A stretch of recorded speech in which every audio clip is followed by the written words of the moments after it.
Hello students, this is Megha Sharma. Welcome to Omega Tech add.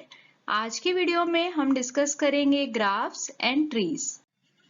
अगर हमें ए से सी तक जाना है तो हम ए से सी तक डायरेक्ट भी जा सकते हैं या फिर हमारे पास सेकेंड ऑप्शन ये है कि हम वाया बी भी ए से सी तक पहुंच सकते हैं।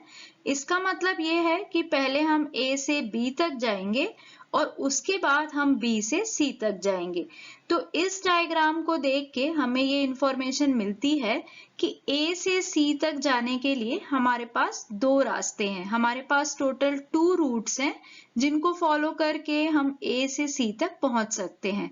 फर्स्ट रूट है कि हम डायरेक्टली ए से सी तक पहुंच सकते हैं और सेकेंड रूट ये है कि हम पहले ए से बी तक जाएं और फिर बी से सी तक जाएं। तो अगर हम सिंपल वर्डिंग में समझें कि ग्राफ्स क्या होते हैं, तो ग्राफ्स एक तरह से डायग्राम होते हैं जिनसे कि हमें इंफॉर्मेशन मिलती है। जैसे कि यहाँ पे इस डायग्राम को देख के हमें ये इंफॉर्मेशन मिल रही है कि ए से सी तक जाने के लिए हमारे पास टोटल 2 रूट्स हैं। फर्स्ट है ए टू सी, डायरेक्ट हम जा सकते हैं, और सेकेंड है वाया बी, मीन्स पहले हम ए से बी तक जाएंगे और फिर बी से सी तक जाएंगे। Graph is the diagram that represents information. It represents the information in the form of nodes and edges. जब हम कोई भी ग्राफ बनाते हैं तो उसमें इंफॉर्मेशन को रिप्रेजेंट करने के लिए हम नोड्स एंड एजेस का यूज करते हैं। जैसे कि यहाँ पे हमने 5 नोड्स लिए हुए हैं और इन नोड्स को जब हम आपस में कनेक्ट करते हैं तो लाइंस की हेल्प से कनेक्ट करते हैं और इन्हीं लाइंस को हम एजेस बोलते हैं। If we add more information to the graph, like the distance, time taken to travel, etc., between 2 points, it becomes a weighted graph. अगर हम ग्राफ में कोई एक्स्ट्रा इंफॉर्मेशन ऐड करते हैं, जैसे फॉर एग्जांपल डिस्टेंस या फिर टाइम टेकन टू ट्रेवल, इस तरह से अगर हम कोई एक्स्ट्रा इंफॉर्मेशन ग्राफ में ऐड करते हैं तब जो हमारा ग्राफ है वो वेटेड ग्राफ बन जाता है।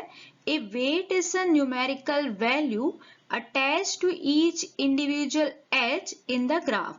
जैसे कि अभी हमने देखा कि हर एक नोड को हम एज से कनेक्ट करते हैं, तो उसी एज में अगर हम कोई एक न्यूमेरिकल वैल्यू अटैच कर देते हैं, वहां पे हम कोई नंबर लिख देते हैं, तो वो जो ग्राफ है वो वेटेड ग्राफ बन जाएगा।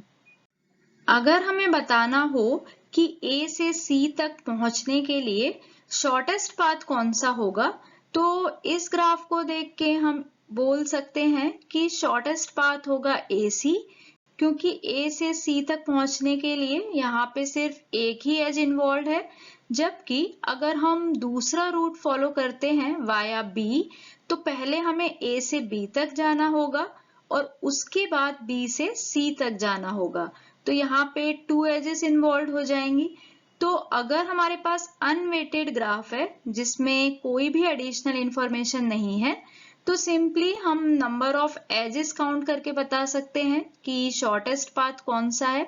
लेकिन अगर हमारे पास वेटेड ग्राफ है, वेटेड का मतलब ये है कि अब हर एज के साथ एक न्यूमेरिकल वैल्यू अटैच्ड है। जैसे कि यहाँ पे डिस्टेंस के बारे में हमें पता है, जैसे ए से सी तक का डिस्टेंस है 9 kilometre, A to B 1 kilometre and B to C 6 kilometre. तो ये एक वेटेड ग्राफ है क्योंकि यहाँ पे हर एक एज के साथ एक न्यूमेरिकल वैल्यू अटैच्ड है और ये जो न्यूमेरिकल वैल्यू है ये शो कर रही है डिस्टेंस को। तो इस ग्राफ को देख के अब हम बोल सकते हैं कि जो शॉर्टेस्ट पाथ है ए टू सी वो होगा A to B and B to C, क्योंकि अगर हम ए टू सी फॉलो करते हैं तो टोटल डिस्टेंस होगा 9 किलोमीटर, हमें 9 किलोमीटर डिस्टेंस कवर करना पड़ेगा। लेकिन अगर हम सेकेंड रूट फॉलो करते हैं तो A to B 1 kilometre and B to C 6 kilometre, means 1 + 6 = 7। तो टोटल 7 किलोमीटर डिस्टेंस हमें कवर करना पड़ेगा। तो जब हमारे पास अनवेटेड ग्राफ था तो हम नंबर ऑफ एजेस से डिसाइड कर रहे थे कि कौन सा पाथ शॉर्टेस्ट है, लेकिन जब हमारे पास एडिशनल इंफॉर्मेशन है, हमें पता है कि डिस्टेंस कितना है, डिस्टेंस के बारे में इंफॉर्मेशन है, तो हम इसका टोटल करके इजीली बता सकते हैं कि शॉर्टेस्ट पाथ कौन सा है। तो यहाँ पे हमारा रिजल्ट चेंज हो जाता है, क्योंकि एक्चुअल में अगर हम देखें तो भले ही A to B, B to C 2 edges हैं, लेकिन इनका डिस्टेंस कम है। तो शॉर्टेस्ट पाथ जो होगा वो होगा A to B and B to C. When a path goes from a particular point back to itself, it forms a cycle. जैसे कि यहाँ पे हमारे पास 3 नोड्स हैं और जो पाथ है वो है A to B, B to C and C to A. तो हम A से अगर स्टार्ट करते हैं तो A से B, B से C एंड C से फिर से A पे पहुंचते हैं, मतलब जिस पॉइंट से हमने स्टार्ट किया था हम लास्ट में उसी पॉइंट पे पहुंचते हैं। तो ये एक साइकिल बनाता है, इसे ही हम साइकिल बोलते हैं। Next topic is trees. A graph with no loops is called a tree. Like graphs, trees are pictorial presentation of information. Often information is based on sequence and categorization. जैसे कि अभी हमने डिस्कस किया graphs में, उसी तरीके से trees में भी हम इंफॉर्मेशन को रिप्रेजेंट करते हैं। जो बेसिक डिफरेंस होता है बिटवीन ट्रीज एंड ग्राफ्स वो ये होता है कि ग्राफ्स में लूप होते हैं लेकिन ट्रीज में लूप्स नहीं होते हैं। तो हम बोल सकते हैं कि graph with no loops is called a tree.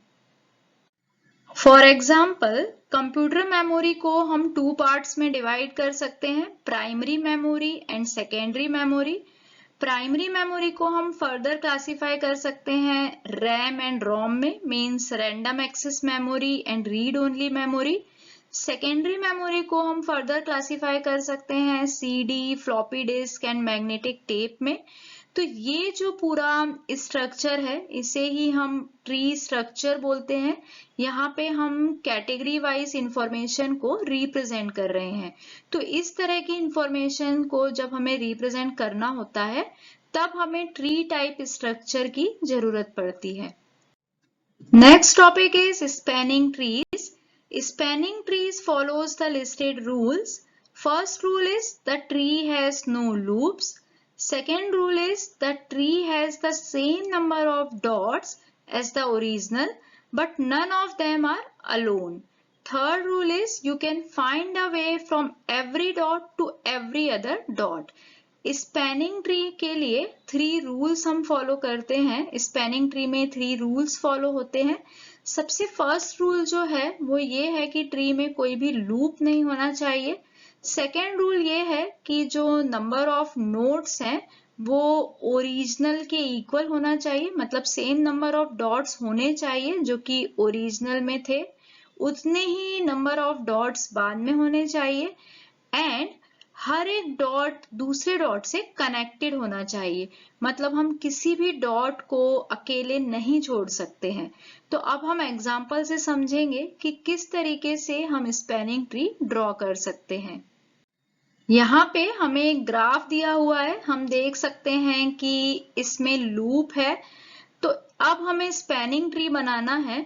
तो स्पैनिंग ट्री बनाते समय हमें 3 रूल्स को याद रखना पड़ेगा और उन्हीं 3 रूल्स को फॉलो करते हुए हमें स्पैनिंग ट्री ड्रॉ करना है। तो सबसे पहला तो रूल यही है कि हमें लूप को हटाना है। तो फर्स्ट जो हम स्पैनिंग ट्री बना सकते हैं वो इस तरह से होगा। अब इस ट्री में हम देखते हैं कि तीनों रूल फॉलो हो रहे हैं या नहीं। तो फर्स्ट रूल तो है कि कोई भी लूप नहीं होना चाहिए, जो कि इसमें नहीं है। तो फर्स्ट रूल हमारा यहाँ पे सेटिस्फाई हो रहा है। सेकेंड रूल ये है कि नंबर ऑफ डॉट सेम होने चाहिए जो ओरिजिनल में है। तो हम देख सकते हैं कि ओरिजिनल ग्राफ में हमारे पास टोटल 5 डॉट्स थे। तो अब जो ट्री हमने बनाया है स्पैनिंग ट्री उसमें भी 5 डॉट्स हैं। तो सेकेंड जो रूल है वो भी यहाँ पे फॉलो हो रहा है। और थर्ड रूल ये है कि हर डॉट एक दूसरे डॉट से कनेक्ट होना चाहिए, मतलब कोई भी डॉट अलोन नहीं रहना चाहिए। तो हम देख रहे हैं कि हर डॉट जो है वो कनेक्टेड है, तो ये एक स्पैनिंग ट्री है। अब जरूरी नहीं है कि इस ग्राफ का सिर्फ एक ही स्पैनिंग ट्री बने, इसके नंबर ऑफ स्पैनिंग ट्रीज बन सकते हैं। जैसे कि एक और स्पैनिंग ट्री हम इस तरह से बना सकते हैं, ये भी एक स्पैनिंग ट्री है जिसमें सभी 3 रूल्स फॉलो हो रहे हैं। इसके अलावा हम इस तरह से भी बना सकते हैं, इसमें भी हर डॉट एक दूसरे से कनेक्टेड है, नंबर ऑफ डॉट्स 5 है और कोई भी लूप नहीं बन रहा है। सिमिलरली हम एक और स्पैनिंग ट्री इस तरीके से बना सकते हैं। तो हम देख रहे हैं कि एक ग्राफ से हम अलग अलग तरह से स्पैनिंग ट्री बना सकते हैं। सिर्फ 3 मेन पॉइंट्स हमको ध्यान में रखना है। सबसे पहला कि लूप नहीं होना चाहिए, हमें लूप को हटाना है। सेकेंड पॉइंट है नंबर ऑफ डॉट्स जो कि ओरिजिनल में है वही स्पैनिंग ट्री में होने चाहिए। और थर्ड पॉइंट ये है कि कोई भी डॉट अलोन नहीं रहना चाहिए, मतलब कनेक्टिविटी होनी चाहिए। तो इस तरीके से हम स्पैनिंग ट्री बना सकते हैं। Minimum spanning trees. Minimum spanning tree is the spanning tree where the cost is minimum among all the spanning trees. जैसे कि अभी हमने डिस्कस किया कि कई सारे स्पैनिंग ट्रीज हो सकते हैं, तो अगर हमें मिनिमम स्पैनिंग ट्री फाइंड करना है तो उसके लिए हमें स्पैनिंग ट्री की कॉस्ट फाइंड करनी पड़ेगी, और जिस स्पैनिंग ट्री की कॉस्ट मिनिमम होगी उसे हम मिनिमम स्पैनिंग ट्री बोलेंगे। कॉस्ट फाइंड करने के लिए हम एजेस का जो वेट होता है उसका सम करते हैं। इसका मतलब ये है कि सभी स्पैनिंग ट्री को हमें देखना होगा और सभी स्पैनिंग ट्री की जो एजेस हैं उनके वेट का हम टोटल करेंगे और जिसका सम सबसे मिनिमम आएगा उसे हम मिनिमम स्पैनिंग ट्री बोलेंगे। फॉर एग्जाम्पल यहाँ पे हमारे पास एक ग्राफ दिया हुआ है और इस ग्राफ से कई सारे स्पैनिंग ट्री बन सकते हैं। जैसे कि एक स्पैनिंग ट्री इस तरह से बन सकता है और इसकी अगर हमें कॉस्ट निकालनी है तो हमें एजेस में जो वेट दिया हुआ है उसका सम करना पड़ेगा। तो इस स्पैनिंग ट्री की जो कॉस्ट आएगी वो आएगी 1 + 2 + 3 = 6। इसी तरीके से एक और स्पैनिंग ट्री इस तरह से बन सकता है। इस स्पैनिंग ट्री की कॉस्ट आएगी 1 + 2 + 4 = 7। सिमिलरली हम इस तरह से भी एक स्पैनिंग ट्री बना सकते हैं, इसकी कॉस्ट आएगी 9 एंड इस तरह से भी स्पैनिंग ट्री बन सकता है, इसकी कॉस्ट आएगी 10। तो यहाँ पे हमने कई सारे स्पैनिंग ट्री बनाए हैं, लेकिन जो मिनिमम स्पैनिंग ट्री है वो फर्स्ट वाला ही होगा क्योंकि इसी की कॉस्ट सबसे मिनिमम है। तो फर्स्ट वाला जो स्पैनिंग ट्री है उसे हम मिनिमम स्पैनिंग ट्री बोलेंगे।